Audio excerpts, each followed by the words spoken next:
Hello buddies, welcome to our channel. ఈ రోజైతే episode చాలా బాగుంటుంది. శైలేంద్ర కాలేజీలో రాజేసిన చిచ్చుకి వసుధర ఈ రోజు ఎపిసోడ్లో అడ్డుకట్ట వేస్తుంది. అదేంటో ఈ రోజు చూద్దాం. ఇక ఇంట్లో దేవయ్య అని ధరణితో కాలేజీలో రిషిని చూపించమని స్టూడెంట్స్ గోల చేస్తున్నారంట. మరి రిషి ఎక్కడున్నాడో ఏమైపోయాడో, ఒకవేళ ఇందులో ఉన్నట్టుగానే నిజమైతే అని అనగానే ధరణి కోపంతో అత్తయ్య అని అంటుంది. వెంటనే దేవయ్య అని ఏంటి ధరణి అలా అరుస్తున్నావు అంటుంది. అలాంటి అపశకునం మాటలు నోటికి ఎలా వస్తాయి అత్తయ్య, అది నోరా ఇంకేమైనానా అని ధరణి అనగానే దేవయ్య అని కోపంతో ధరణి అంటూ సోఫా నుంచి లేచి నిలబడుతుంది. మరి లేకపోతే ఏంటత్తయ్య, నోటికి ఎంత వస్తే అంత అనేయడమేనా? రిషిని పెంచి పెద్ద చేసిన మీరే రిషి గురించి ఇలా అనొచ్చా? ఎవరో గిట్టని వాళ్ళు ఇలా ఫోటో క్రియేట్ చేసి ఉంటారు. దరిద్రపు ఎదవలు, దొంగ సన్నాసులు అంటూ తిడుతూ ఉంటుంది ధరణి. దానికి దేవయ్య అని తట్టుకోలేక తిట్టడం ఎందుకులే ధరణి, వాళ్ళ పాపన వాళ్ళే పోతారు అంటుంది.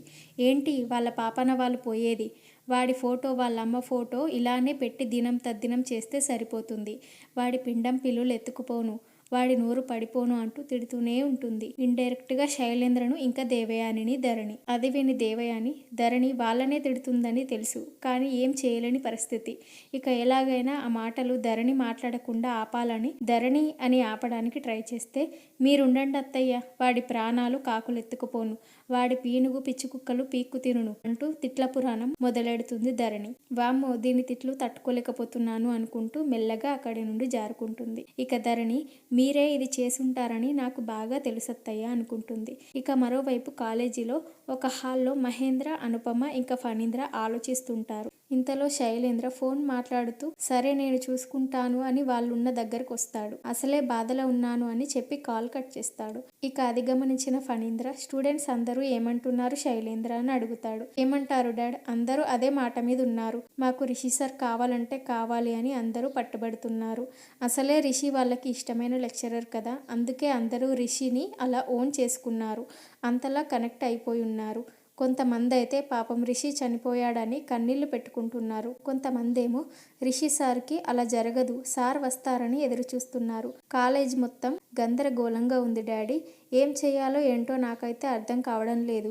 ఈ టైంలో వసుధర ఉన్నా కానీ సిచ్యువేషన్ హ్యాండిల్ చేసేదేమో. వసుధర కూడా అసలు ఎందుకు పట్టించుకోవడం లేదో ఏంటో అస్సలు అర్థం కావడం లేదు. ఏంటి డాడీ ఇదంతా అని శైలేంద్ర అనగానే వెంటనే ఫణీంద్ర మహేంద్ర వసుధరకు ఫోన్ చేశావా అని అడగగానే మహేంద్ర చేశానన్నయ్యా అని అంటాడు. ఇక్కడ సిచ్యువేషన్ గురించి జరిగిందంతా చెప్పావా అని అడుగుతాడు ఫణీంద్ర. చెప్పానన్నయ్య, వస్తానని చెప్పింది అంటాడు మహేంద్ర. డాడీ ఎందుకైనా మంచిది ఈ విషయం బయటకు వెళ్లకుండా మనమే జాగ్రత్త పడాలి, లేదంటే బయటకు వెళితే పరిస్థితి ఏంటి?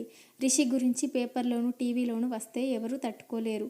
ఇది బయటకు పాకకుండా ఆపాలి. ఒకసారి స్టూడెంట్స్ అందరితో మీటింగ్ ఏర్పాటు చేద్దాం, వాళ్ళతో మాట్లాడదామంటాడు శైలేంద్ర. వెంటనే మహేంద్ర అన్నయ్య మినిస్టర్ గారు ఫోన్ చేశారు, ఆయనకిక్కడ జరుగుతుంది తెలిసినట్టుంది, వస్తానని చెప్పారు అంటాడు మహేంద్ర. ఇలాంటి కష్టకాలంలోనే పిన్ని గుర్తొస్తుంది అని శైలేంద్ర అనగానే మహేంద్ర, అనుపమ సీరియస్గా శైలేంద్ర వైపు చూస్తారు. అయినా కూడా భయం లేకుండా శైలేంద్ర మాత్రం తను ఉంటే ఎంత బాగుండేదో అంటూ జగతి ఫోటో దగ్గరికి వెళ్ళి పిన్ని నువ్వు ఉన్నప్పుడు ఎంత బాగుండేది, చూడు ఇప్పుడు కాలేజీలో ఏం జరుగుతుందో, రిషి కనిపించకుండా పోవడం, వసుధర కాలేజీని పట్టించుకోకుండా పోవడం, అసలేంటి పిన్ని ఇది? నా కళ్ళ ముందే కాలేజీ కూలిపోతుందన్న భ్రమ కలుగుతుంది. మీరు రిషి ఇద్దరు కలిసి కాలేజీని ఎంతో గొప్ప స్థాయికి తీసుకొచ్చారు. కాలేజీని వసుధర చేతిలో పెట్టగానే అది ఇలా కుప్ప కూలిపోతున్నట్టు కనిపిస్తుంది అంటూ ఏడుస్తున్నట్టు బాధపడ్డట్టు నటిస్తుంటాడు శైలేంద్ర. చాలా ఓవరాక్షన్ చేస్తున్నాడు అనుకుంటుంది అదంతా చూస్తున్న అనుపమ. అసలు ఇలాంటి పరిస్థితుల్లో మనం ఎందుకు కాలేజీని నడపాలి? ఈ కాలేజీకి పేరు ప్రతిష్టలు తెచ్చిపెట్టిందే రిషి. అలాంటప్పుడు రిషి లేనప్పుడు ఈ కాలేజీ మనకెందుకు డాడీ? రాజు లేని రాజ్యం ఎందుకు అన్నారు. మనం ఈ కాలేజీని మూసేద్దాం డాడ్ అని శైలేంద్ర అనగానే వెంటనే మహేంద్ర ఏయ్ శైలేంద్ర ఆపుతావా అంటాడు. అయినా కూడా పట్టించుకోకుండా ఏంటి బాబాయ్ మీరింకా నా మీదే సీరియస్గా ఉంటారు, నేను ఇక్కడ పరిస్థితుల్ని బట్టి కాలేజీని మూసేద్దామంటున్నాను. మీరే చూశారు కదా, అందరూ రిషినే కావాలి అంటున్నారు.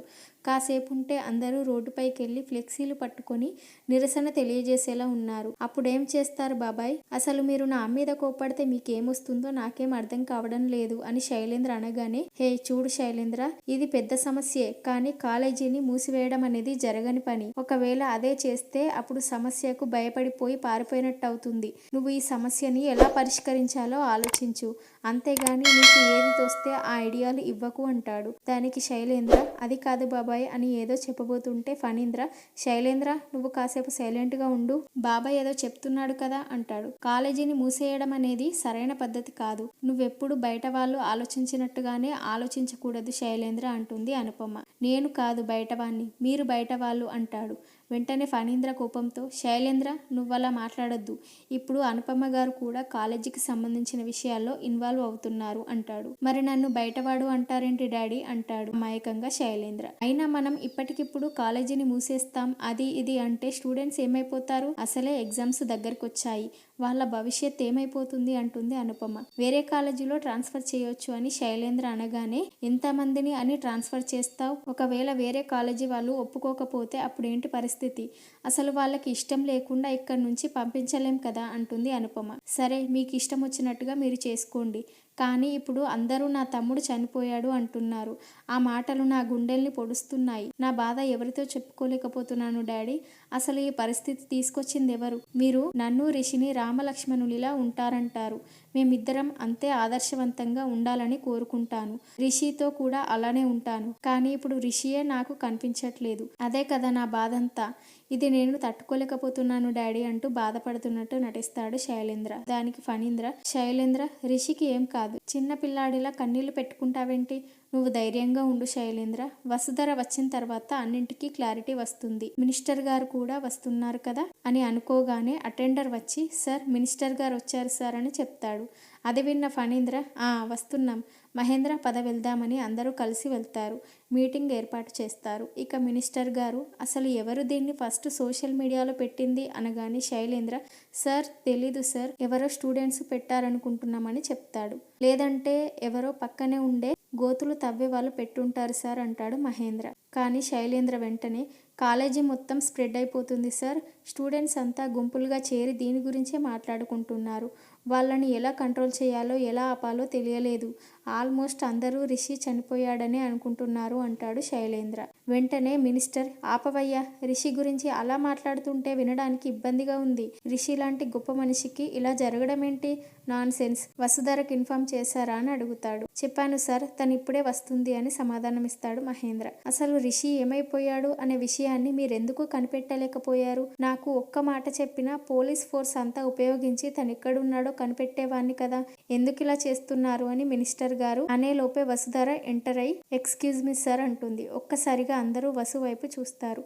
రామ వసుధర అని మినిస్టర్ అనగానే వసుధర లోపలికొచ్చి కూర్చుంటూ, సారీ సార్ లేట్ అయింది అని చెప్తుంది. ఏంటమ్మా వసుధర, కాలేజీలో ఏం జరుగుతుందో చూసావా, నువ్వు ఎండి బాధ్యతలు చేపట్టినప్పుడు అందరికంటే నేనే ఎక్కువగా ఆనందించాను, నీ కుటుంబ సభ్యుల్లాగానే నేను కూడా నీకు సపోర్టివ్గా నిలబడాలనుకున్నాను, ఎందుకో తెలుసా, నువ్వు ఆ బాధ్యతని చక్కగా నిర్వర్తించగలవన్న నమ్మకం, నీకు ఆ శక్తి సామర్థ్యాలు తెలివితేటలు ఉన్నాయని నేను నమ్మాను, కానీ ఏం చేస్తున్నావమ్మా, నువ్వు ఆ సీట్లో కూర్చున్న దగ్గర నుంచి అన్ని పొరపాట్లే జరుగుతున్నాయి, సరే పొరపాట్లు జరగడం కామన్, కానీ వెంటనే సరిదిద్దుకోవాలి కదా, ఒక ఎండి పొజిషన్లో ఉండి ఎందుకు రెగ్యులర్గా నువ్వు కాలేజీకి రాలేకపోతున్నావు, ఒక స్టూడెంట్ స్థాయి నుంచి ఈ స్థాయికి వచ్చావు, నువ్వు అందరికీ ఆదర్శంగా ఉండాలే గాని ఇలా చేస్తే ఎలా వసుధర, బోర్డు మెంబర్స్ అందరూ నీ మీద ఎంత అసహనంగా ఉన్నారో చూసావా, కనీసం మీ ఇంట్లో వాళ్ళు కూడా నీ గురించి అడిగితే సమాధానం చెప్పలేకపోతున్నారు అంటాడా మినిస్టర్. అయినా వసు ఏం మాట్లాడదు. ఇంతలో ఓ లెక్చరర్, 1-2 విషయాలైతే మేం పట్టించుకునే వాళ్ళం కాదు సార్, ప్రతి విషయంలోని ఏదో ఒక తప్పు దొరుకుతుంది, ఫణీంద్ర గారిని మహేంద్ర గారిని చూసి మేమేం మాట్లాడలేకపోతున్నాం, అసలు కాలేజీకి సరిగా రాకపోతే ఎలా సార్ అంటాడు. ఇక శైలేంద్ర సంబరపడుతూ, ఈ దెబ్బతో నీ ఎండి సీట్కే ఎసరు పడుతుంది వసుధర అనుకుంటాడు. రిషి గురించి గొడవ జరుగుతుందని తెలుసు కదా అని మినిస్టర్ అడగగానే ఎస్ అని సమాధానమిస్తుంది వసు. ఎక్కడున్నాడు, ఏమైపోయాడు రిషి అని మినిస్టర్ అడగగానే వసు ఏం మాట్లాడలేకపోతుంది. ఇంతలో శైలేంద్ర, చెప్పు వసుధర, మినిస్టర్ గారు అడుగుతున్నారుగా అంటాడు. నువ్వు మౌనంగా ఉంటే కుదరదు వసుధర, ఇదిగో చూడు ఈ ఫోటో అని రిషి ట్రిప్ అని ఫోటో చూపించి, ఇది నా దాకా వచ్చిందంటే పబ్లిక్ లోకి వెళ్ళడానికి ఎంతో టైం పట్టదు, అప్పట్లోగా మనం ఈ సమస్యను పరిష్కరించాలి, లేదంటే చాలా ప్రాబ్లం అవుతుంది, చెప్పు రిషి ఎక్కడున్నాడు అని అడగగానే, సార్ క్షేమంగానే ఉన్నారు సార్ అని వసు చెప్తుంది. అదే ఎక్కడున్నాడు, రిషి క్షేమంగా ఉన్నాడని మనకి తెలిస్తే సరిపోదు, స్టూడెంట్స్ లెక్చరర్స్కి కూడా తెలియాలి అంటాడు మినిస్టర్. మొన్నేమో సార్ మిస్ అయ్యారని చెప్పారు, ఇప్పుడేమో సార్ క్షేమంగా ఉన్నారని చెప్తున్నారు, ఇందులో ఏది నిజం మేడం, మేము ఏది నమ్మాలి చెప్పండి మేడం అంటాడు లెక్చరర్. ఇక వెంటనే ఇలా మాట మారిస్తే వాళ్ళంతా నిన్నెలా నమ్ముతారు వసుధర అంటాడు శైలేంద్ర. చూడు శైలేంద్ర, తను ఏం చేసినా ఆలోచించి చేస్తుంది. ఏ నిర్ణయం తీసుకున్నా అందరి మంచి ఆలోచించే తీసుకుంటుంది అంటాడు మహేంద్ర. అరే, ఒకవైపు మాట మార్చినట్టు క్లియర్ గా తెలిస్తే మంచి నమ్మకం మాట్లాడతారేంటి బాబాయ్ అంటాడు శైలేంద్ర. తను ఏ ఉద్దేశంతో రిషి గురించి ఆలోచించి బయట పెట్టట్లేదో మనం ఆలోచించాలి కదా అంటాడు మహేంద్ర. దానికి శైలేంద్ర, తన ఉద్దేశం ఏదైనా అయి ఉండొచ్చు, కానీ బయటున్న స్టూడెంట్స్ ఆగట్లేదు కదా బాబాయ్. రిషి క్షేమంగా ఉన్నాడని, ఏం కాలేదని వాళ్ళని ఎలా నమ్మిస్తావు? ఏ ఆధారం లేకుండా చెప్తే వాళ్ళు ఎలా నమ్ముతారు? చచ్చిపోయాడని అనుకుంటారు అంటాడు. ఇంతలో ఇంకో లెక్చరర్, మీరు రిషి సార్ గురించి నిజం బయట పెట్టకపోతే స్టూడెంట్స్ చాలా ఇష్యూ చేస్తారు. అదే జరిగితే మీరు ఎండి స్థానం నుండి తప్పుకోవాల్సి ఉంటుంది అంటుంది. చెప్పమ్మా వసుధర, రిషి ఎక్కడున్నాడు అని మినిస్టర్ గారు అడగగానే అక్కడున్న అందరూ లెక్చరర్స్ కూడా చెప్పండి మేడం, రిషి సార్ ఎక్కడున్నారు అని వసును నిలదీస్తారు. చెప్పు వసుధర, అలా నిశ్శబ్దంగా ఉంటావేంటి? చెప్పు వసుధర అంటాడు శైలేంద్ర. దానికి వసు, నేను చెప్తానులే గాని మీకు ఒక మెసేజ్ వచ్చినట్టుంది, ముందు అది చూడండి అంటుంది. అది విన్న ఒక లెక్చరర్, ఇక్కడ ఇంపార్టెంట్ విషయం వదిలేసి మెసేజ్ చూడమంటారేంటి మేడం అంటాడు. దానికి వసు, ముందు చూడమనండి సార్ అంటుంది. దానికి శైలేంద్ర కంగారు పడుతూ ఫోన్ తీసి చూసి వాయిస్ మెసేజ్ ఎవరు పంపించారు అనుకుంటాడు. ఏం మెసేజ్ శైలేంద్ర గారు అని వసు అనగానే శైలేంద్ర వాయిస్ మెసేజ్ ప్లే చేస్తాడు. హాయ్ ఎవ్రీవన్ అని రిషి వాయిస్ వినిపిస్తుంది. అది విని అందరూ షాక్ అవుతారు. నేను రిషిని మాట్లాడుతున్నాను. కొన్ని అత్యవసర పరిస్థితుల వల్ల నేను కాలేజీకి రాలేకపోతున్నాను. అందుకు నన్ను క్షమించండి. నేను కాలేజీకి వచ్చినా రాకపోయినా అక్కడ అంతా సవ్యంగానే జరుగుతుందని నేను అనుకుంటున్నాను. మనిషి ఉన్నా లేకపోయినా పని జరగడం ముఖ్యం. అలానే నాకు జరిగిన కొన్ని ఇబ్బందుల వల్ల వసుధర ఈ మధ్యకాలంలో సరిగా కాలేజీకి రాలేకపోయింది. అందులో తన తప్పేమీ లేదు. నా వల్లే అలా జరిగింది. ఈ విషయంలో తనని మీరు అర్థం చేసుకుంటారనుకుంటున్నాను. నాకు ఇప్పటికీ తన మీద నమ్మకం ఉంది. ఎండీగా తను పర్ఫెక్ట్ అని. ఇప్పుడున్న పరిస్థితుల్లో వసుధర మాత్రమే కాలేజీని ముందుకు తీసుకెళ్లగలదు. నా మీద వస్తున్న ఫేక్ న్యూస్లు నమ్మకండి. సోషల్ మీడియా గ్రూప్లో వచ్చిన ఫోటోను నేను చూశాను. అవన్నీ ఎవరో గిట్టని వాళ్ళు క్రియేట్ చేశారు. నేనిక్కడ క్షేమంగానే ఉన్నాను. ఒక సీక్రెట్ ఆపరేషన్లో ఉన్నాను. అది పూర్తయ్యే వరకు రాలేను, అర్థం చేసుకోండి, ఉంటాను అని రిషి మాట్లాడింది వినిపిస్తుంది. ఇక వసు, విన్నారుగా, రిషి సార్ వాయిస్ మెసేజ్ చేశారుగా, మీరు అడిగిన ఆధారం సరిపోతుందిగా, సార్ క్షేమంగా ఉన్నారు అనడానికి అంటుంది. దానికి మినిస్టర్, ఇది చాలమ్మా, ఇది స్టూడెంట్స్కి వినిపిస్తే వాళ్ళే అర్థం చేసుకుంటారు అంటాడు. ఇంత జరిగినా కూడా శైలేంద్ర మాత్రం ఏంటి సార్ అర్థం చేసుకునేది, ఇదంతా ఫేక్ అంటాడు. అరే, రిషి వాయిస్ అంత క్లియర్గా వినిపిస్తుంటే ఫేక్ అంటావేంటి శైలేంద్ర అంటుంది అనుపమ. టెక్నాలజీని ఉపయోగించి అలాంటి వాయిస్లు 100 పుట్టించవచ్చు మేడం. స్టూడెంట్స్ కూడా అదే డౌట్ అడుగుతారు. అప్పుడేం చెప్తారు అంటాడు శైలేంద్ర. రిషి వాయిస్ క్రియేట్ చేసి పంపించాల్సిన అవసరం ఎవరికి ఉంటుంది అంటుంది అనుపమ. ఎవరికైనా ఉండొచ్చు మేడం, కానీ ఆ వాయిస్ని బట్టి రిషి క్షేమంగా ఉన్నాడని చెప్పలేం అని శైలేంద్ర అనే లోపే మినిస్టర్ గారికి ఫోన్ వస్తుంది. అది చూసేసరికి రిషి నేమ్ ఉంటుంది. ఇక మినిస్టర్, అరే రిషి ఫోన్ చేస్తున్నాడే అంటాడు. అందరూ ఒక్కసారిగా షాక్ అవుతారు. ఇక మినిస్టర్ కాల్ లిఫ్ట్ చేసి హలో రిషి అనగానే నమస్తే సార్ అంటాడు రిషి. హాయ్ రిషి, ఎలా ఉన్నావు, ఎక్కడున్నావు అని అడగగానే బాగున్నాను సార్, నేను మీరు అప్పగించిన పని మీద ఉన్నాను సార్ అంటాడు రిషి. దానికి మినిస్టర్, నేను అప్పగించిన పనా అని అనగానే అవును సార్, లాంగ్ బ్యాక్ మీరు మిషన్ ఎడ్యుకేషన్కి సంబంధించిన ఒక ప్రాజెక్టు చేయమన్నారు కదా సార్ అంటాడు రిషి. ఓ అదా, గుర్తొచ్చింది అంటాడు మినిస్టర్. అది సీక్రెట్గా చేయమన్నారని ఎవరికి తెలియకుండా చేస్తున్నాను సార్ అంటాడు రిషి. సరే సరే రిషి, కానీ నువ్వు ఇక్కడ కనిపించకపోయేసరికి చాలా గొడవ చేస్తున్నారు రిషి అంటాడు మినిస్టర్. అందుకే మీకు ఫోన్ చేశాను సార్, మీరైతే పరిస్థితి చక్కదిద్దగలరని నమ్మకం. ప్రాజెక్ట్ అయిపోయే వరకు నేను రాలేనని మీకు తెలుసు కదా అంటాడు రిషి. సరే, ఇక్కడ పరిస్థితి నేను హ్యాండిల్ చేస్తాను. You keep on working, take care, bye అని ఒకరికొకరు చెప్పుకొని కాల్ కట్ చేస్తారు. ఇక శైలేంద్ర ఫేస్ మొత్తం ఆడిపోతుంది ఈ సిచ్యువేషన్లో. ఇక మినిస్టర్, అందరూ ఫోన్ కాల్ విన్నారుగా, రిషికి ఏమీ కాలేదు, క్షేమంగానే ఉన్నాడు. అతడు నేను అప్పగించిన సీక్రెట్ ఆపరేషన్లో ఉన్నాడు అంటాడు. ఏంటి సార్ అది అని అడుగుతాడు శైలేంద్ర. నీకెందుకయ్యా అని పంచి వేస్తాడు మినిస్టర్ శైలేంద్రకి. ఇక ఫణీంద్ర మెల్లగా శైలేంద్ర సైలెంట్గా ఉండు అని చెప్తాడు. ఇక ఇష్యూ క్లియర్ అయిపోయినట్టే, స్టూడెంట్స్తో నేను మాట్లాడతాను, మీటింగ్ కంప్లీట్ అయిపోయింది అని అందరూ అక్కడి నుండి వెళ్ళిపోతారు. వసు కూడా శైలేంద్రను నాతో పెట్టుకోకు అన్నట్టుగా కోపంగా చూస్తూ వెళ్ళిపోతుంది. ఇక బయటకు వచ్చిన వసు ఒంటరిగా ఆలోచిస్తూ బయటకు అలా నడుస్తూ ఉంటే ఇంతలో శైలేంద్ర ఎదురు వచ్చి నిలబడతాడు. అడుగుతాడు. అడ్డు తప్పుకోండి అంటుంది వసు. తప్పుకోకపోతే అని శైలేంద్ర అనగానే మర్యాదగా చెప్తున్నాను అడ్డు తప్పుకోండి అంటుంది వసు.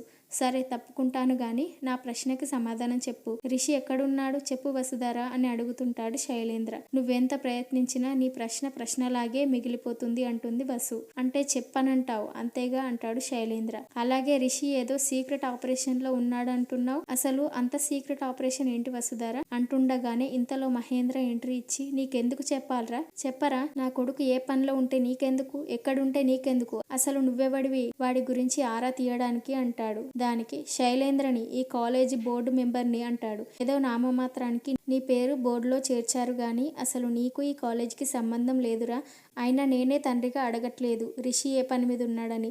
అలాంటిది నువ్వేంటి అడిగేది అంటాడు మహేంద్ర. అందుకే కదా నేను అడుగుతున్నాను. మీరు అడగటం లేదంటే అదేదో సీక్రెట్ వర్క్ అయి ఉంటుంది.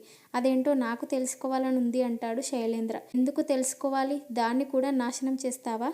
చెప్పరా నువ్వు ఇప్పటి వరకు చేసిన దుర్మార్గాలు సరిపోలేదా? ఇంకా పాపాలు చేయాలని చూస్తున్నావు అంటాడు మహేంద్ర. ఇంతటితో ఈరోజు ఎపిసోడ్ ముగుస్తుంది. సో చూసారు కదా, ఇలాంటి ఎపిసోడ్స్ అలాగే మంచి మంచి వీడియోస్ కోసం మన సినీ జనరల్ టాక్ ఛానల్ని సబ్స్క్రైబ్ చేసుకోండి, లైక్ చేయండి, షేర్ చేయండి, అలాగే సపోర్ట్ చేయండి. Thank you for watching.